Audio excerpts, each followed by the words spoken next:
Mga kaibigan, welcome back po sa inyo. Meron akong dalawang balita. Eto, binulgar ni Coach Shot Reyes ang pag-ayaw ng magkapatid na Harper sa Gilas, Pilipinas. Grabe yung reaction ni Coach ha. At pag-usapan din natin si JJ Mandakit sa World Cup. Grabe yung mga pasa at crossover nito. Kaso, nalundagan siya. Simulan po natin sa pinakabagong PhilAm sa NBA. Dylan Harper, second overall pick ng Spurs, umugong po ulit ang pangalan nito sa Gilas ng madraft ito sa NBA. Ngunit sa interview po sa dating head coach ng Gilas, Shot Reyes sa DWAR Abante, maraming salamat po, ay dito nga ibinulgar niya po ito. Yeah, we've been trying to reach out to him, pati yung kuya niya from way back pa. Pero ayaw nila eh, so I think they were certain that they were going to make the NBA. It's unfortunate that hindi na. Pero yeah, he's been on our radar for a long time. High school pa sila pareho magkapatid.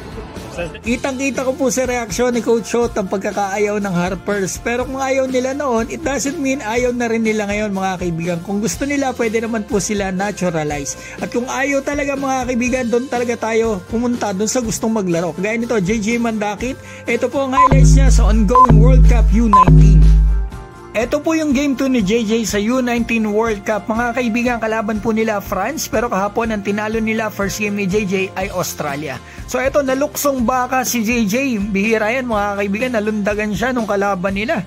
So yan, pag yuko niya, nalundagan siya. So dun sa first game niya mga kaibigan, naka-ano po siya, almost 10 minutes lang na playing time. Limitado playing time. Mga NBA players na next year, ang mga kasama niya rito, mga pasok sa mock draft sa top 10.